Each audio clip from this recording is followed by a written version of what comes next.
タンドアップバンガー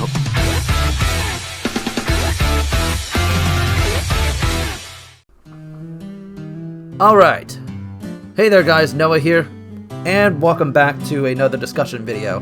Over the last couple of days, people have been reacting to the V-Premium ban list, as Standard and Premium didn't actually get hit in this ban list as some people were actually thinking, especially for Premium. But I am kind of going to talk about my thoughts on the V-Premium ban list in particular, even despite the fact that every single major Vanguard YouTuber has actually come out and already given their thoughts on it. So yeah, don't think I was just going to die off the face of the earth. It's just, when I initially tried to record this video, a lot of personal stuff came up in my life, and as a result, I couldn't get this out until now. So I do apologize for that. That being said though, I definitely do think that the hits that they expanded upon from the Japanese list definitely were necessary. I think hitting the consistency overall for the Highlander build, as well as parts of the Prism builds in general that also were kind of Highlander, was definitely a good step in the right direction. But also the fact that they also hit Luard as well, as much as it pains me, was necessary given the fact that Luard has been running through the meta over the last nearly 2 years at this point, and considering how they hit Luard last time, I don't think Bushy wanted to screw it up again.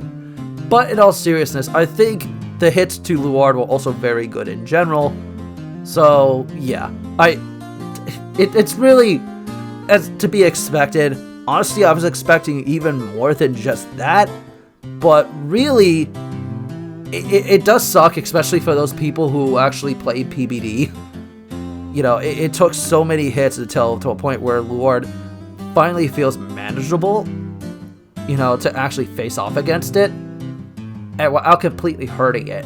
And so this kind of leads and segues into what I honestly think is going to be the next V-Premium metagame, because there is a lot that can be said for the V-Premium meta now with these hits in effect. So I'm going to break this down as to, starting off with, out of all these decks that already got hit on the choice restriction list or the ban list in general, if they can actually keep up with the new meta that's going to be arising from the ashes, or whether or not they're just completely dead. So let's get into it. So I'm going to start, like I said, with the decks that did get hit. So starting off with Angel Feather, I don't really see them making a comeback. It's true, a lot of the support around the Gavriel deck is still pretty consistent, but the problem is your main push turn just got hit. And more importantly, I think Hamiel was way too overpowered. It was just not healthy for the format in general, and so I do think that it definitely needed to get hit. There was no way getting around that fact.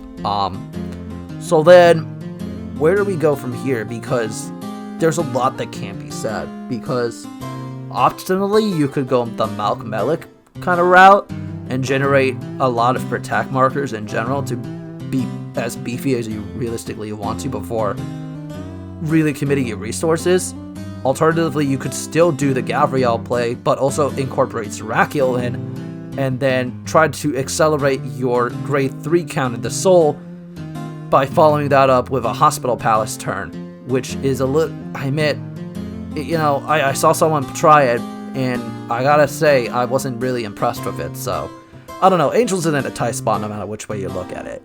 So next up, we have Melody. I think Melody in particular, you know, Meep to 1, I think, you know, it's gonna be okay, but like, Prism exists, and I'll get to that in a moment, but I don't see Melody really taking off here in the West in particular, like, because if it was going to, it would have already done so, and now with this, I don't see it coming back for a while, you know, especially since they're already a pretty solid 3-attack deck in general, much like in the same way that Orphist used to be very threatening because it had really large columns. Well, take Orphist and multiply it by Crack, and that was basically Melody. And on top of that, you had various effects which were just so bonkers to a point where for a long time the meta was warped around it, And as the stats kept on getting better and better, it finally kind of just took a backseat like it always should have been in the first place. So I do think that, you know, especially considering they didn't even bother to hit Lisa-Lot or Aqua as well, you know, I think that in general, Bermuda is going to be in a very solid spot regardless.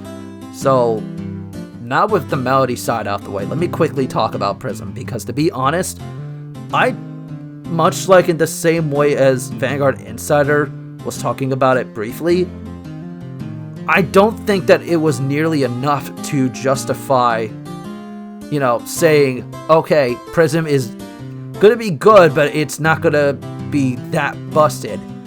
I would argue against that, because you still have a lot of cards within the Prism deck in particular that really you could rearrange the deck however you see fit. It's true.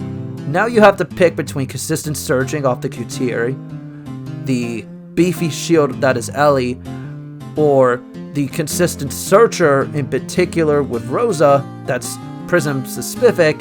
I forget exactly like how that skill works, but I do think that, you know, in general, Prism is still going to be in a good spot no matter what.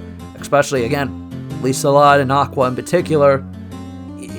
I think Prism is still going to be a problem, and I think they're going to have to address it in the future anyway, because, I don't know, maybe these results, when we finally start getting these results, may change my opinion on it, but yeah, I do think that those are still a problem. So, after that, we move on to Gold Paladin, and I think Gold Paladin, you know, even though the Bluish Flame deck did get hit, I do think that it was an overall nice, you know, thing for Gold Paladin as a whole. You know, Spectral, even though you lost 3 copies of Percival, are still going to be pretty consistent overall. You got a lot of really good support, you know, that came out when you first released, that I do think that Spectral Duke is still going to be somewhat decent. But comparing that to Gurgit, even despite the fact that it can't turbo their Excel markers anymore the way that they used to, the fact that they still have access to Percival now, and also combine the fact that, in general, the amount of searching and digging through the deck in general means that no matter what, you'll eventually end up having it. And so, luckily, realistically, at least from the card pool I saw, there's no way to abuse it. And so for that, I think Gurgit is going to shoot up in the metagame as being one of the top meta contenders going forward. I definitely think that without a shadow of a doubt. I don't think it will be as good as Prism, because Prism already has a very consistent game plan, but it'll still be like right up there, honestly. Lastly, oh, poor Luard. I mean, to a lot of people, they really wanted this hit. But for me personally, if you were going to do that, right? At least for the other Shadow Paladin decks, right? Why not choice restrict Bendy instead of Nemain at the very least? You know, so that way, actually, you know what? No matter what, it was kind of a lose-lose situation for that. Because even if you banned the card that was the problem, some other decks will eventually abuse it. So, I don't know. To me, it was kind of a lose-lose. Unless they did a double choice restriction where they kind of made it so that way PBD, PBO can still take advantage of the main engine while also keeping Karen in the deck. I don't know. To me, it still kind of feels bad because that deck was very undervalued considering, you know, Luard actually exists the way that it does. But regardless, I do think that it is kind of a feels bad, and Shadow Paladin decks going forward are going to have to like really consider, do I want Nemain for the consistent 5k searching, or do I want Karen for the soul blasting and the counter charging?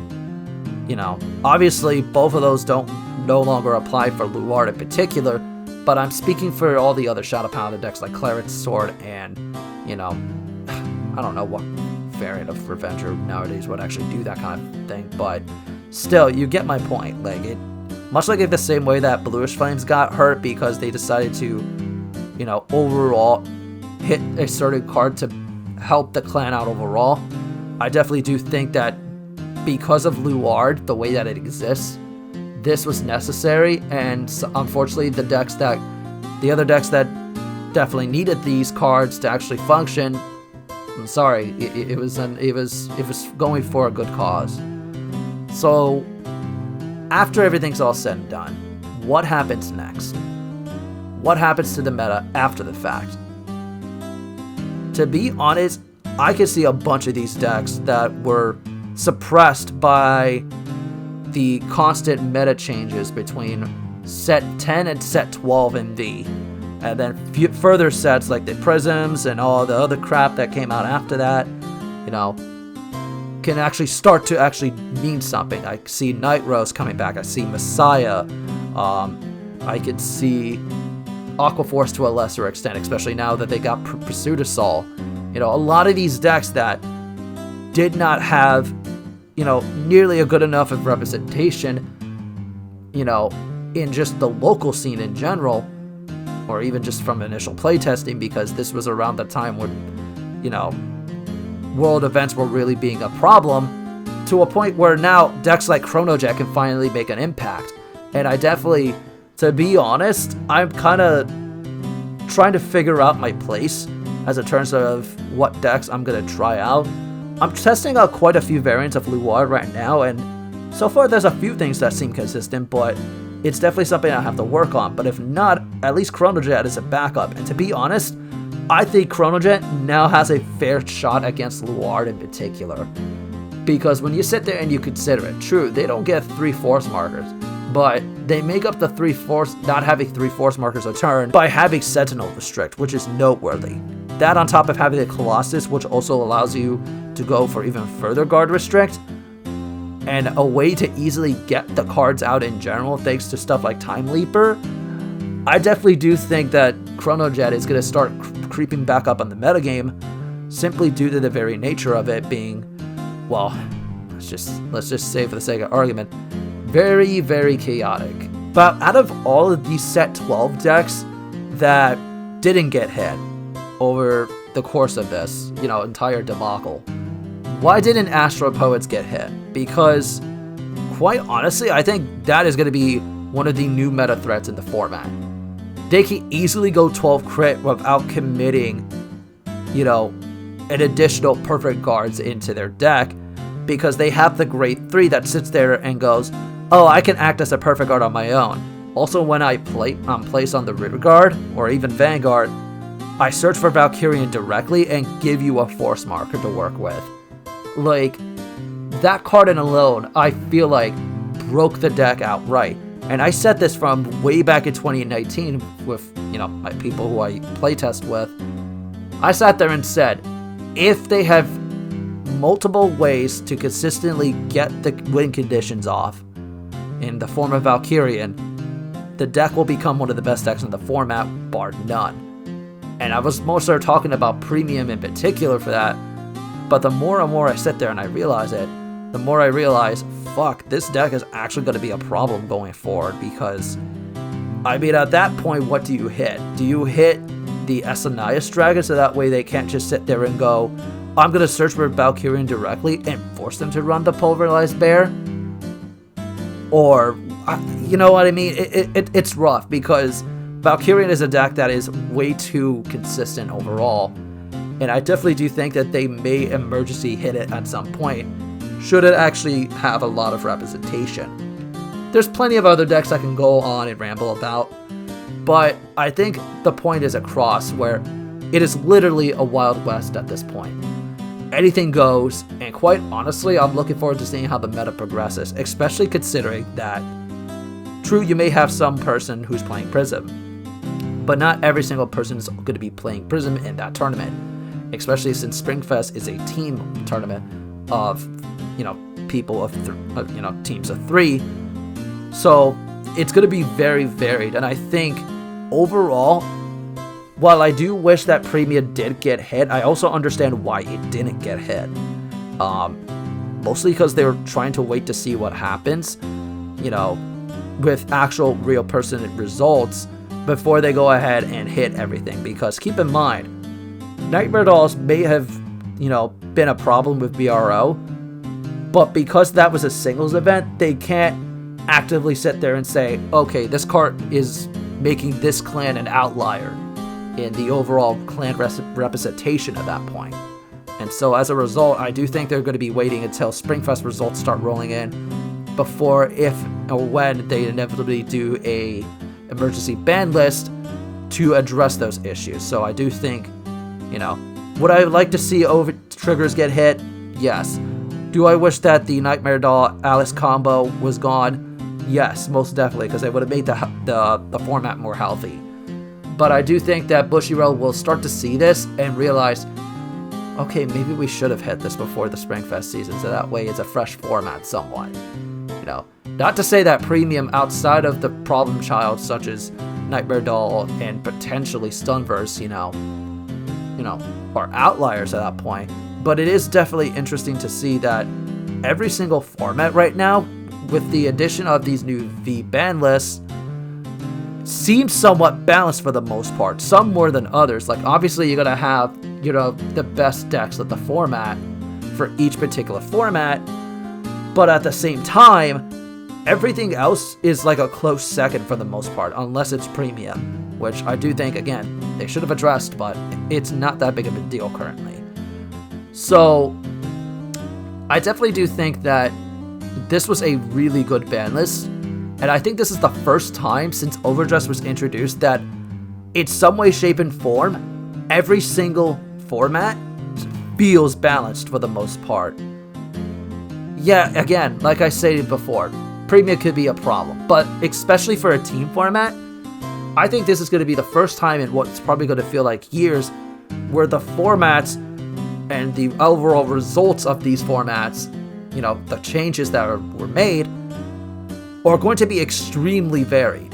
You know, we're not just going to have one particular type of team setup from like way back in 2019, like with Melody and Overlord in every single table. No, it's going to be varied because every single deck in V Premium has a fair chance, at least somewhat.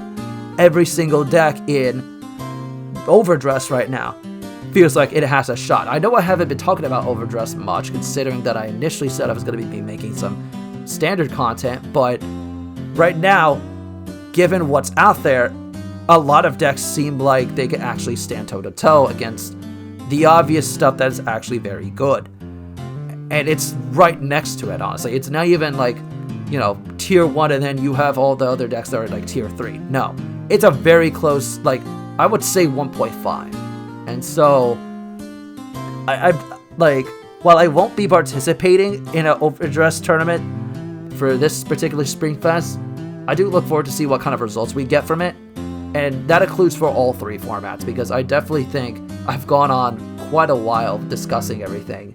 And I'm not even sure how I'm going to edit this video, considering how long it is. But, well, you guys will see that in the long run. So, I'm going to get up out. Thank you guys for checking out the video, and I'll catch you guys next time. Bye!